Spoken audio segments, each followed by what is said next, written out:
Good morning everyone. Technical ज्ञान में आप लोगों का स्वागत है। तो पिछले वीडियो में हम लोगों ने मैशनिस्ट ट्रेड के सेमेस्टर 1 के मॉड्यूल 2 के क्वेश्चन नंबर 23 तक सॉल्व किया है, ठीक है। और इस वीडियो में क्वेश्चन नंबर 24 से सॉल्व करेंगे, ठीक है। तो बिना टाइम वेस्ट करते हुए हम लोग स्टार्ट करते हैं क्वेश्चन नंबर 24 से। तो क्वेश्चन नंबर 24 कह रहा है, what is the name of the cone shape end of a drill. The drill का जो कोन शेप एंड होता है उसको क्या बोलते हैं। तो पहली बार देखिए, ड्रिल हमारा किस प्रकार से होता है, इस प्रकार से होता है, ठीक है। नीचे ऐसे कोन बना हुआ रहता है, ठीक है, और बीच में फ्लूट कटा हुआ रहता है, ठीक है। तो इस कोन शेप को क्या बोलते हैं हम लोग, पॉइंट बोलते हैं, ठीक है। इसका आंसर हो जाएगा, करेक्ट आंसर हो जाएगा ऑप्शन नंबर सी, पॉइंट, ठीक है। अब नेक्स्ट क्वेश्चन की ओर चलते हैं। नेक्स्ट क्वेश्चन कह रहा है, question number 25, what is the name of the driving and which is fitted on the machine. ठीक है, ये किसके बारे में बात कर रहा है, ये हमारा ड्रिल के बारे में बात कर रहा है। तो बोल रहा है ड्रिल का वो कौन सा ड्राइविंग एंड है जो कि मशीन में फिट किया जाता है, ठीक है। तो वो कौन सा ड्राइविंग एंड है, वो है हमारा सैंक। सैंक ही मशीन में फिट होता है, ठीक है। तो इसका आंसर हो जाएगा ऑप्शन नंबर डी, सैंक। सैंक दो टाइप के मिलते हैं, ठीक है, एक स्ट्रेट सैंक और एक टेपर सैंक, ठीक है। तो स्ट्रेट सैंक का हम कहाँ यूज़ करते हैं, स्ट्रेट सैंक ड्रिल का, तो जहाँ हम लोगों का स्मॉलर डायमीटर ड्रिल करना होता है, मतलब छोटा छेद करना होता है, तो वहाँ पे हम लोग किसका यूज़ करते हैं, स्ट्रेट सैंक, ठीक है, स्ट्रेट सैंक ड्रिल का। और जहाँ पे हम लोगों को बड़ा डायमीटर का होल करना होता है, ठीक है, तो वहाँ पे हम लोग किसका यूज़ करते हैं, टेपर सैंक ड्रिल का, ठीक है। अब चलते हैं क्वेश्चन नंबर 26 की ओर। क्वेश्चन नंबर 26 में कह रहा है, what is the name of the portion of a drill between the point and the shank, ठीक है। तो ड्रिल का पॉइंट और सैंक के बीच में पोर्शन क्या है। अब देखिए, पहली बात तो ड्रिल बनाते हैं, एक सेकेंड, ड्रिल बनाते हैं। ड्रिल हमारा किस प्रकार रहता है, इस प्रकार रहता है, ठीक है, ऐसे रहता है, और यहाँ पर से थोड़ा सा ऐसे करके फिर यहाँ ऐसे रहता है, ठीक है। तो ये हमारा क्या हो गया, ये सैंक हो गया, ठीक, और ये हो गया पॉइंट। तो इसके बीच का जो पार्ट है यहाँ से लेके यहाँ तक, ये क्या कहलाता है, ये हमारा बॉडी कहलाता है, ठीक है। ये क्या कहलाता है, बॉडी। इसका राइट आंसर हो जाएगा ऑप्शन नंबर बी, बॉडी इसका राइट आंसर हो जाएगा, ठीक है। अब चलते हैं क्वेश्चन नंबर 27 की ओर। क्वेश्चन नंबर 27 में क्या बोल रहे हैं, which portion of drill the flutes are cut, ठीक है। बोल रहा है कि ड्रिल के किस भाग में फ्लूट्स कटा हुआ रहता है। तो देखिए, ये हमारा ड्रिल है, तो इसमें फ्लूट्स कहाँ पे कटा हुआ रहता है, यहाँ बीच में, एक सेकेंड, यहाँ बीच में फ्लूट्स कटा हुआ रहता है ऐसे ऐसे करके, ठीक है, कटा हुआ रहता है। तो ये हमारा किस पे कटा हुआ रहता है, ये बॉडी पे कटा हुआ रहता है, ठीक है। तो इसका सही आंसर क्या हो जाएगा, ऑप्शन नंबर ए, बॉडी, ठीक है। अब देखिए, फ्लूट्स का क्या काम है, फ्लूट्स किस लिए काटा जाता है। तो इसका दो काम है, मेन दो काम है, ठीक है। पहला तो इसमें हम लोग कूलेंट मतलब आसानी से जा सके, ठीक है, जिससे कि कटिंग करने में हम लोग को सहूलियत हो, ठीक, पहला ये। और फिर जब हम लोग काटते हैं, ठीक है, जब ड्रिलिंग करते हैं तो उस समय चिप्स निकलता है, ठीक है। तो अगर चिप्स नहीं निकलेगा ना, तो हमारा क्या होगा, ड्रिल भी टूट जाएगा, ठीक। तो इसीलिए चिप्स निकलने के लिए और कूलेंट डालने के लिए हम लोग किसका यूज़ करते हैं, फ्लूट का, ठीक है। इसीलिए ड्रिल बिट पे फ्लूट काटा जाता है, ठीक। चलिए अब चलते हैं क्वेश्चन नंबर 28 की ओर। क्वेश्चन नंबर 28 में क्या बोल रहा है, which part of the drills form the cutting as. Drill का कौन सा पार्ट कटिंग एज बनाता है, ठीक है, क्या बनाता है, कटिंग एज। तो देखिए, जब हम लोग फ्लूट काटते हैं, ठीक है, जब हम लोग फ्लूट काटते हैं तो यहाँ लास्ट में हमारा क्या बन जाता है, कटिंग एज बन जाता है, ठीक है। तो फ्लूट के काटने से हम लोग का क्या बनता है, कटिंग एज। इसका आंसर क्या होगा? Option number D, flutes. ठीक है, अब चलते हैं क्वेश्चन नंबर 29 पे। क्वेश्चन नंबर 29 में बोल रहा है कि what is the name of the part marked x. ये जो एक्स से डिनोट किया गया है ड्रिल का पार्ट, इसका नाम क्या है? ये हमारा वेब है। ठीक है, ये क्या है? हमारा वेब है। ठीक, तो इसका आंसर हो जाएगा ऑप्शन नंबर ए, वेब। ठीक है, अब बहुत सारे, और इस पर देखिए फ्लूट्स तो पता ही है। अब बाकी ये जो है ना हमारा, ये डेड सेंटर है, ये जिसकी चौड़ाई हम लोग देख रहे हैं, ये हमारा क्या है? डेड सेंटर है, डेड सेंटर। इसको क्या बोलते हैं? डेड सेंटर बोलते हैं। और इसी के डेड सेंटर की चौड़ाई को हम लोग क्या बोलते हैं? वेब बोलते हैं। ठीक है, अब चलते हैं नेक्स्ट क्वेश्चन की ओर। Question number 30। क्वेश्चन नंबर 30 में बोल रहा है what is the formula to find tap drill size in general purpose. मतलब जनरल पर्पस में टैप ड्रिल साइज निकालने का फॉर्मूला क्या होता है? पहले समझते हैं टैप ड्रिल क्या होता है। ठीक है, मतलब जब हम लोग को इंटरनल थ्रेडिंग करना होता है तो हम लोग क्या करते हैं? किस विधि का यूज़ करते हैं? टैपिंग का। ठीक है, टैप से हम लोग टैपिंग करते हैं इंटरनल थ्रेड काटने के लिए। ठीक है, और ऑब्वियस सी बात है, जब हम लोग को इंटरनल थ्रेड काटना है तो हम लोग को ड्रिल भी करना पड़ेगा। ठीक है, इंटरनल थ्रेड काटने के लिए होल होना ज़रूरी है। ठीक है, तो हम लोग कितने साइज का होल करेंगे ताकि उसका मतलब टैपिंग साइज जो है एक्यूरेट आ जाएगा। ठीक है, तो उसके लिए एक फार्मूला होता है। ठीक है, तो मतलब मेजर डायमीटर होता है। ठीक है, टैप का जो मेजर डायमीटर होता है उसमें जो है ना उसका पिच माइनस कर देंगे। ठीक है, तो वो निकल के आ जाएगा हमारा टैप ड्रिल साइज। तो इसका आंसर हो जाएगा option number A, major diameter minus pitch. ठीक है, इसका आंसर क्या हो जाएगा? Major dia minus pitch. ठीक है, टैप ड्रिल साइज।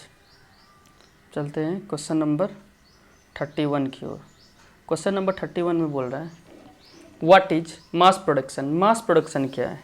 ठीक है, तो आमतौर पे मास प्रोडक्शन क्या होता है कि कम समय में ज़्यादा उत्पाद करना और बढ़िया उत्पाद करना। ठीक है, तो क्या बोलते हैं? Mass production. ठीक है, तो देखिए इसमें फर्स्ट ऑप्शन है प्रोड्यूसिंग वर्क इन पेयर, मतलब जोड़ों में मतलब वर्क बनाना, उत्पादन करना नहीं। Producing a work in a single piece, single करके वर्क बनाना नहीं। Producing and work in large number, मतलब किसी कार्य को लार्ज नंबर में बनाना या फिर लार्ज नंबर में उत्पन्न करना, ये हो सकता है। अब ऑप्शन नंबर डी देखते हैं producing and work in limited number. अब जब लिमिटेड नंबर में हम लोग प्रोड्यूस करेंगे तो वो कभी मास प्रोडक्शन हो पाएगा? जैसे आज हमको शो करना है, कल भी शो करना है, तो इसमें हम लोग का मास प्रोडक्शन नहीं हो पाएगा।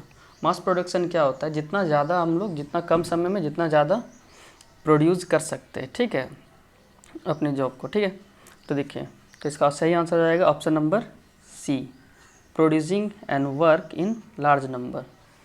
ठीक है, ज़्यादा मात्रा में वर्क को उत्पन्न करना। ठीक है, अब चलते हैं क्वेश्चन नंबर 32 की ओर। Which system of limits and fits are followed in our country. In our country का मतलब क्या हो गया? इंडिया। इंडिया में, इंडिया में कौन सा हमारा सिस्टम लिमिट फिट का सिस्टम चलता है? तो इस इंडिया में चलता है BIS। BIS का फुल फॉर्म क्या होता है? Bureau of Indian standard system. ठीक है, ब्यूरो ऑफ इंडियन स्टैंडर्ड। ठीक है, अब चलते हैं क्वेश्चन नंबर 33 की ओर। 33 में क्या है? Which term use to indicate external dimension of a component in BIS system of limit fit. ठीक है, तो बोल रहा है किस टर्म का यूज़ करते हैं हम लोग डायमेंशन के एक्सटर्नल कंपोनेंट को दर्शाने में। ठीक है, इंडिकेट करने के लिए। तो इसमें हम लोग शाफ्ट का यूज़ करते हैं। ठीक है, एक्सटर्नल डायमेंशन को इंडिकेट करने के लिए हम लोग किसका यूज़ करते हैं, शाफ्ट का यूज़ करते हैं। ठीक है, तो इसका आंसर हो जाएगा ऑप्शन नंबर बी। ठीक, अब चलते हैं नेक्स्ट क्वेश्चन की ओर। Question number 34। Question number 34, what is meant by lower deviation in BIS system. तो बोल रहा है कि लोअर डेविएशन किसको कहते हैं, लोअर डेविएशन से आप क्या समझते हैं। तो लोअर डेविएशन किसको बोलते हैं, algebraic difference between maximum limit and minimum limit. इसको क्या बोलते हैं हम लोग, क्या बोलते हैं, लोअर डेविएशन नहीं, इसको हम लोग टॉलरेंस बोलते हैं। ठीक है, लोअर डेविएशन होता है algebraic difference between minimum limit and basic size. Basic size पे जो हम लोग का अंतर होता है, अब देखिए बेसिक साइज में और मैक्सिमम लिमिट में जो अंतर होगा वो हमारा क्या हो जाएगा, अपर डेविएशन। और बेसिक साइज और मिनिमम लिमिट में जो हम लोग का अंतर होगा वो हमारा क्या कहला जाएगा, लोअर डेविएशन। तो इसका आंसर हो जाएगा ऑप्शन नंबर बी। ठीक है, ऑप्शन नंबर बी हो जाएगा। और ए में क्या दिया हुआ है algebraic difference between maximum limit and basic size, ये हमारा क्या हो जाएगा, अपर डेविएशन, अपर डेविएशन। ठीक है, और ये सी नंबर में क्या दिया हुआ है algebraic difference between maximum limit and minimum limit, ये हमारा क्या हो जाएगा, टॉलरेंस, टॉलरेंस। ठीक है, चलते हैं नेक्स्ट क्वेश्चन की ओर। Question number 35। क्वेश्चन नंबर 35 में क्या बोल रहा है, how many fundamental deviations are in BIS system. BIS system में कितने फंडामेंटल डेविएशन होते हैं। तो BIS सिस्टम में 25 फंडामेंटल डेविएशन होते हैं। ठीक है, कितने होते हैं, 25 फंडामेंटल डेविएशन। ये 25 फंडामेंटल डेविएशन कौन कौन से होते हैं, आइए देखते हैं। ए से लेके जेड तक। ठीक है, ए से लेके जेड तक, ABCD ऐसे ऐसे करके जेड तक। ठीक है, कितना हो जाता है, 26 हो जाता है। ठीक है, तो 26, यहाँ तो 26 लेटर हो गया, लेकिन हमारा होता है कितना है, 25। तो इसमें कौन कौन सा नहीं होता है, तो इसमें देखिए जो नहीं होता है, नॉट, कौन कौन सा है, I है, L है, O है, Q है और W है, ये 5 नहीं होता है। तो हमारे पास कितना हो गया, 21 हो गया। ठीक है, अभी भी 4 चाहिए, तो 4 कौन कौन से होते हैं एक्स्ट्रा। ठीक है, तो एक्स्ट्रा कौन कौन सा है हमारे पास, उसके बदले में JS। ठीक है, JS 1 हुआ, ZA 2 हुआ, ZB 3 हुआ। ठीक है, और ZC ये 4 होते हैं। तो ये कितना हो गया, 21, यहाँ 21 और यहाँ 4, 25। ये होता है हमारा फंडामेंटल डेविएशन। ठीक है, अब चलते हैं नेक्स्ट क्वेश्चन की ओर। नेक्स्ट क्वेश्चन क्या है हमारा, how many grades of tolerance are represented in BIS system. मतलब BIS सिस्टम में कितना ग्रेड ऑफ टॉलरेंस है। तो BIS सिस्टम में हमारा 18 ग्रेड ऑफ टॉलरेंस है। ठीक है, ध्यान दीजिएगा, यहाँ पे क्या बोल रहा है, ग्रेड ऑफ टॉलरेंस, और यहाँ क्या बोल रहा है, फंडामेंटल डेविएशन। फंडामेंटल डेविएशन हमारा 25 है और ग्रेड ऑफ टॉलरेंस हमारा कितना है, 18 है। तो अब जानते हैं कौन कौन से 18 ग्रेड ऑफ टॉलरेंस हैं, आइए देखते हैं। देखिए हमारे fundamental tolerance, sorry grades of tolerance कौन कौन से हैं। देखिए पहले होता है, फर्स्ट है, एक सेकेंड, IT 01। ठीक है, फिर आता है IT 0, फिर आता है IT 1। ठीक है, और फिर IT 2, इसी तरह IT 16 तक चलता है। ठीक है, तो ये हमारा हो गया 18 ग्रेड ऑफ टॉलरेंस। अब क्वेश्चन नंबर 37 की ओर चलते हैं। क्वेश्चन नंबर 37 में बोल रहा है, which fundamental deviation symbols indicate hole basis system. ये वाला क्वेश्चन पिछले वीडियो में भी बताए हैं कि होल बेसिस सिस्टम के लिए कैपिटल एच और सॉफ्ट बेसिस सिस्टम के लिए स्मॉल एच। ठीक है, तो इसका आंसर हो जाएगा ऑप्शन नंबर बी। ठीक है, इसका आंसर हो जाएगा ऑप्शन नंबर बी। अब चलते हैं नेक्स्ट क्वेश्चन की ओर। नेक्स्ट क्वेश्चन क्या है हमारा, लेवल 2 में आ गए हैं।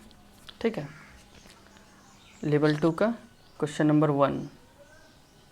लेवल 2 का क्वेश्चन नंबर 1 में क्या है, which device is used as datum while marking with vernier height gauge. मतलब जब हम लोग वर्नियर हाइट गेज से मार्किंग करते हैं तो किस डिवाइस का, मतलब किसका यूज़ करते हैं डेटम सरफेस के लिए। ठीक है, तो देखिए, या तो अगर इसमें मार्किंग ऑफ टेबल रहता तो सबसे पहले हम किसको करते हैं, हम सेलेक्ट करते मार्किंग ऑफ टेबल को, लेकिन इसमें मार्किंग ऑफ टेबल है नहीं, इसमें क्या है हमारा सरफेस प्लेट। तो इसका सही आंसर क्या हो जाएगा, surface plate, option number B. ठीक है, अब इसमें देखिए फेस प्लेट क्या होता है। फेस प्लेट वो होता है जो मतलब लेथ पे ना इरेगुलर शेप वाले जॉब को पकड़ने के लिए यूज किया जाता है। ठीक है, ये एक होल्डिंग डिवाइस है। फेस प्लेट एक होल्डिंग डिवाइस है, ये इरेगुलर शेप वाले जॉब को होल्ड करता है। ठीक है, अब एंगल प्लेट क्या है, ये एंगल प्लेट एक एल साइज का प्लेट होता है। ठीक है, कैसा होता है, एल साइज का प्लेट होता है और इसके बीच का एंगल कितना होता है, 90 डिग्री, इस तरह का होता है। ठीक है, और ये क्या करता है, इसका भी यूज़ हम लोग किस लिए करते हैं, जॉब को 90 डिग्री में पकड़ने के लिए करते हैं। ठीक है, या फिर मार्किंग करते समय जॉब को सपोर्ट देने के लिए करते हैं। ठीक है, और ये option number D driving plate. Driving plate क्या है, ये ड्राइविंग प्लेट का यूज़ हम लोग लेथ पे करते हैं। ठीक है, इसमें क्या करते हैं, ड्राइविंग प्लेट में एक पिन निकला हुआ रहता है जिसमें कि हम लोग स्ट्रेट टेल कैरियर को लोकेट करते हैं। ठीक है, और उसमें हम लोग क्या करते हैं, स्ट्रेट टेल कैरियर का यूज़ वहाँ करते हैं जब हम लोग को मतलब सेंटर के बीच में टर्निंग करना होता है। ठीक है, तो अब स्ट्रेट टेल कैरियर को हम लोग लोकेट करने के लिए किसका यूज़ करते हैं, ड्राइविंग प्लेट का। ठीक है, अब चलते हैं क्वेश्चन नंबर 2 की ओर। क्वेश्चन नंबर 2 में बोल रहा है what is the term basic size indicates. तो ये क्वेश्चन भी पहले बता चुके हैं, फिर भी बता देते हैं। तो इसका आंसर हो जाएगा क्या,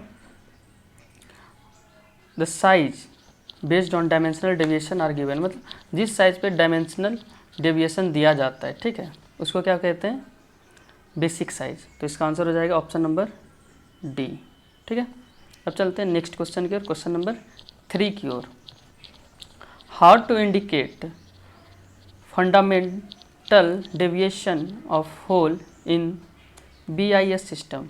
तो BIS सिस्टम में फंडामेंटल डेविएशन ऑफ होल क्या बोल रहा है, फंडामेंटल डेविएशन ऑफ होल। तो फंडामेंटल डेविएशन ऑफ होल को कैसे हम लोग डिनोट करते हैं, कैसे इंडिकेट करते हैं, तो कैपिटल S से बताए थे। ठीक है, तो यहाँ पे क्या दिया हुआ है, कैपिटल लेटर। ठीक है, तो कैपिटल लेटर का मतलब हो गया वो जो अभी 25 हम बताएं फंडामेंटल डेविएशन, उनमें से कोई भी लेटर। ठीक है, ऐसे बेसिकली उसका क्या होता है, कैपिटल H। ठीक है, तो इसका आंसर हो जाएगा option number B, capital letter. ठीक है, चलते हैं नेक्स्ट क्वेश्चन की ओर। नेक्स्ट क्वेश्चन क्या कह रहा है हमारा, what is the maximum limit size of dimension. Dimension का मैक्सिमम लिमिट साइज क्या होगा। तो देखिए मैक्सिमम लिमिट साइज क्या होता है, पहली बात तो अपर लिमिट और लोअर लिमिट क्या होगा। तो अपर लिमिट हो जाएगा जो हमारा प्लस में रहता है। ठीक है, तो उसका वो क्या हो गया, हमारा अपर लिमिट हो गया, और जो हमारा माइनस में वो लोअर लिमिट हो गया।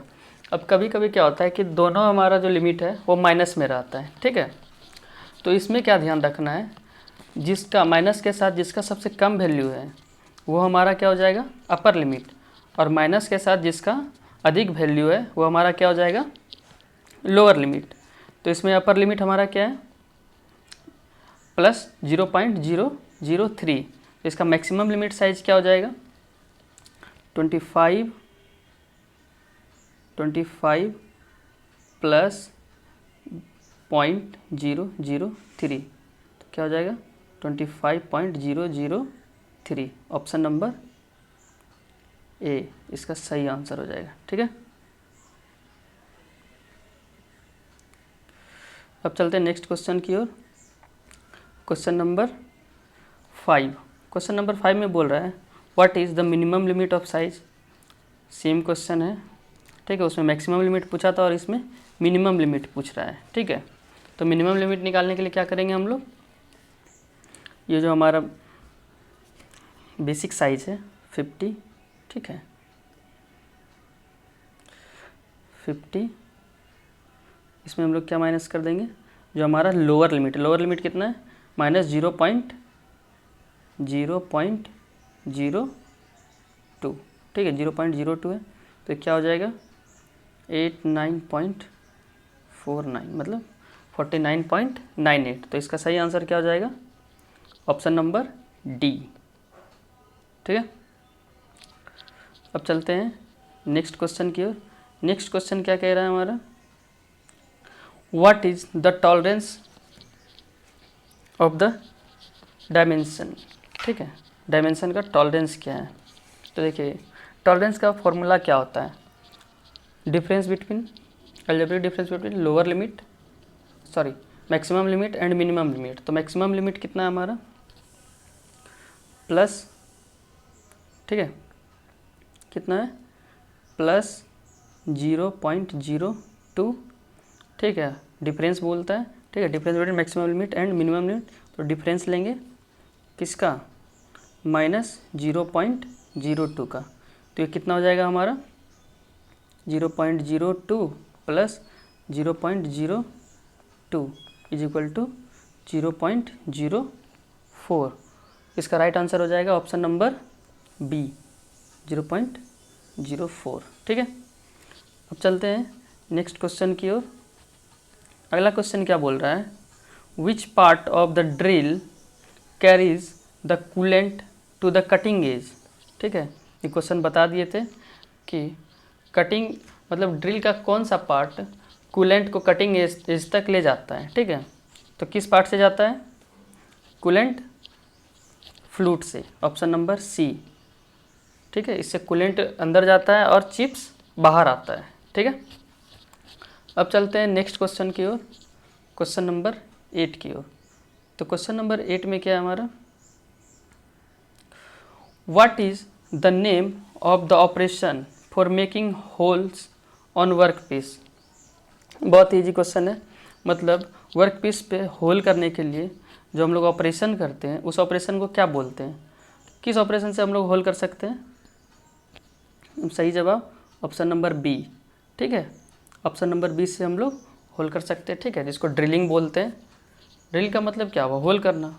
ठीक है, अब बोरिंग का मतलब क्या होता है, जो होल किए हुए हैं ठीक है उसी होल को बोरिंग टूल की मदद से फिर बड़ा करना। ठीक है, अपने साइज के अनुसार बड़ा करना। ठीक है, उसको क्या बोलते हैं, बोरिंग बोलते हैं। रिमिंग क्या है, रिमिंग होता है मतलब ड्रिलिंग करने के बाद जो हम लोग उस होल को फिनिश करते हैं एक्यूरेट साइज तक, उसको हम लोग क्या बोलते हैं, रिमिंग ऑपरेशन बोलते हैं। ये किया जाता है रिमिंग टूल से। ठीक है, और काउंटर सिंक ऑपरेशन क्या होता है, ठीक है मान के चलिए हमारा एक स्क्रू आता है। ठीक है, एक सेकेंड, स्क्रू आता है जिसका हेड होता है इस प्रकार से कुछ। ठीक है, तो इस हेड को, ठीक है इस हेड को जॉब में स्थान देने के लिए जो हम लोग इस प्रकार का होल बनाते हैं, ठीक है इस प्रकार का होल जो बनाते हैं उसको हम लोग क्या बोलते हैं, काउंटर सिंकिंग। ठीक है, काउंटर सिंकिंग टूल कैसा होता है, इस प्रकार का होता है, लट्टू टाइप का। ठीक है, इस प्रकार का होता है, थोड़ा सा छोटा। ठीक है, इस प्रकार का होता है काउंटर सिंकिंग टूल। ठीक, अब चलते हैं क्वेश्चन नंबर 9 की ओर। क्वेश्चन नंबर 9 में क्या बोल रहा है, क्वेश्चन नंबर 9 बोल रहा है which way the coolant flows through the cutting edge in a drill. Same question. ठीक है, एक क्वेश्चन नंबर 7 और क्वेश्चन नंबर 9 दोनों क्या है, सेम है। तो इसका आंसर क्या हो जाएगा हमारा, फ्लूट्स, ऑप्शन नंबर डी। ठीक है, ऑप्शन नंबर डी इसका राइट आंसर हो जाएगा, फ्लूट्स। ठीक है, चलते नेक्स्ट क्वेश्चन की ओर, क्वेश्चन नंबर 10। क्वेश्चन नंबर 10 क्या कह रहा है, why the tap drill size to be calculated, मतलब हम लोग मतलब टैप ड्रिल साइज क्यों कैलकुलेट करते हैं, टैप ड्रिल साइज कैलकुलेट करने के पीछे का रीज़न क्या है। तो टैप ड्रिल साइज हम लोग क्या करते हैं, टैप ड्रिल साइज हम लोग टैपिंग करने के लिए यूज़ करते हैं, ठीक है, कैलकुलेट करते हैं। अब टैपिंग करने के लिए हम लोग को कुछ मटेरियल तो रहना चाहिए ना ड्रिलिंग करने के बाद, जिसके के बाद हम लोग टैपिंग कर सकें। तो उसके लिए हम लोग, तो इसका राइट आंसर क्या हो जाएगा, ऑप्शन नंबर डी, ठीक है। ऑप्शन नंबर डी में क्या है, to maintain sufficient material to tap, ठीक है, मतलब ड्रिलिंग में सफिशिएंट मटेरियल रहना चाहिए टैपिंग करने के लिए, ठीक है। तो what is an advantages of mass production, mass production का एडवांटेज क्या है, ठीक है। तो हम पहले ही बता दिए थे कि मास प्रोडक्शन क्या होता है, कम समय में ज़्यादा, मतलब ज़्यादा जॉब बनाना, ठीक है, ज़्यादा काम करना, ज़्यादा उत्पादन करना। तो देखिए इसमें पहला ऑप्शन क्या है, प्रोडक्शन रेट इज़ इंक्रीज्ड, मतलब इसमें प्रोडक्शन रेट घट जाता है। मेजरिंग टाइम इज इंक्रीज्ड, मतलब प्रोडक्शन करने में टाइम बढ़ जाता है, नहीं ये नहीं होगा, ठीक है, ये नहीं होगा। ऑप्शन नंबर सी में क्या है, jig and fixture are needed, ठीक है, ये भी नहीं होगा, ये इसका एडवांटेज नहीं है, ठीक है। Special purpose machine are needed, ये भी इसका एडवांटेज नहीं है। तो इसका एडवांटेज क्या है, प्रोडक्शन रेट इसका क्या हो जाता है, बढ़ जाता है, ऑप्शन नंबर ए, ठीक है, प्रोडक्शन रेट इज इंक्रीज्ड, ठीक है। चलते हैं नेक्स्ट क्वेश्चन की ओर, question number 12, what is the disadvantage of mass production. तो मास प्रोडक्शन का डिसएडवांटेज क्या है, ठीक है, प्रोडक्शन रेट इज लो, नहीं, cost of piece is reduced, ये दोनों एडवांटेज है, ठीक है। Jig and fixtures are needed, ठीक है, ऑप्शन नंबर सी में क्या है, जिग्स और फिक्चर का यूज़ करते हैं, ठीक है। Gauges are use to check the component, gauge तो हर चीज़ में यूज़ होते हैं, ठीक है। वैसे इसमें मास प्रोडक्शन में गेज का यूज़ नहीं करते, बस एक बार लगा दिए उसके बाद उसी पे फिक्स करके हमारा प्रोडक्शन होते रहता है, ठीक है। तो इसका सही आंसर हो जाएगा option number C, jig and fixtures are needed, इसमें जिग और फिक्चर का ज़रूरत पड़ता है हम लोग को, ठीक है। उसके बाद फिर आराम से जितना चाहे उतना बना सकते हैं, ठीक है। चलते हैं नेक्स्ट क्वेश्चन की। नेक्स्ट क्वेश्चन क्या कहता है हमारा, ये क्वेश्चन लेवल 3 का है, ठीक है, इसके बाद शायद ख़त्म हो जाएगा, हाँ इसके नीचे क्वेश्चन है भी नहीं, तो मॉड्यूल 2 का चैप्टर 2 ख़त्म हो जाएगा हम लोग का, ठीक है।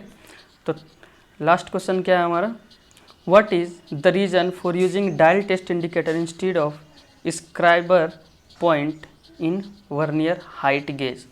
बोल रहा है कि डायल टेस्ट इंडिकेटर क्यों यूज़ करते हैं वर्नियर हाइट गेज के अपेक्षा, मतलब वर्नियर हाइट गेज के बदले हम लोग डायल टेस्ट इंडिकेटर क्यों यूज़ करते हैं, ठीक है। तो देखिए वर्नियर हाइट गेज क्या करता है, हमारा मार्किंग करता है, ठीक है, वर्नियर हाइट गेज क्या करता है, मार्किंग करता है। और ये डायल टेस्ट इंडिकेटर जो क्या है, ये हमारा इसेंट्रिसिटी चेक करता है, ठीक है, मतलब इसेंट्रिसिटी क्या हुआ, मतलब कि गोल है कि नहीं, ठीक है। जब हम लोग मार्किंग करते हैं, ठीक है, जैसे कि लेथ पे हम लोग गए तो उस पर हम लोग क्या करते हैं, यूनिवर्सल गेज का यूज़ करते हैं, ठीक है। उसके जगह पे हम लोग डायल टेस्ट इंडिकेटर का भी यूज़ कर सकते हैं, ठीक है। और जब हम लोग मार्किंग करते हैं, मार्किंग और टेबल पे या फिर सरफेस प्लेट पे, वहाँ पे क्या देखते हैं कि मतलब अगर हम कर रहे हैं इससे वर्नियर हाइट गेज से, तो उससे क्या होता है, अब कहीं कहीं पे क्या होता है, कभी कभी अगर बाय चांस सरफेस प्लेट में थोड़ा सा इनएक्यूरेसी आ जाता है, ठीक है, या फिर हैमरिंग करने से या फिर किसी भी पर्पज़ से, किसी भी रीजन से अगर उसमें थोड़ा सा इनएक्यूरेसी आ जाता है, तो वो हल्का से इनएक्यूरेसी हम लोग पकड़ नहीं सकते हैं, ठीक है, जब हम वर्नियर हाइट गेज से उसको मार्किंग करेंगे। लेकिन अगर हम डायल टेस्ट इंडिकेटर से मार्किंग करेंगे तो उसमें क्या होता है, वो इंडिकेट करने, उसका सुई इंडिकेट करने लगता है, ठीक है। थोड़ा सा भी वेरिएशन आता है ना फ्लैटनेस में, तो उसका सुई इंडिकेट करने लगता है, ठीक है। तो इसीलिए हम इसका यूज़ करते हैं, किसके लिए, टू चेक इसेंट्रिसिटी, ठीक है, कहीं ऊपर नीचे तो नहीं हो गया, ठीक है। आज का वीडियो यहीं समाप्त करते हैं। वीडियो अच्छा लगे तो लाइक करें और ऐसे ही वीडियो के लिए चैनल को सब्सक्राइब करें। धन्यवाद। अब मिलते हैं नेक्स्ट वीडियो में।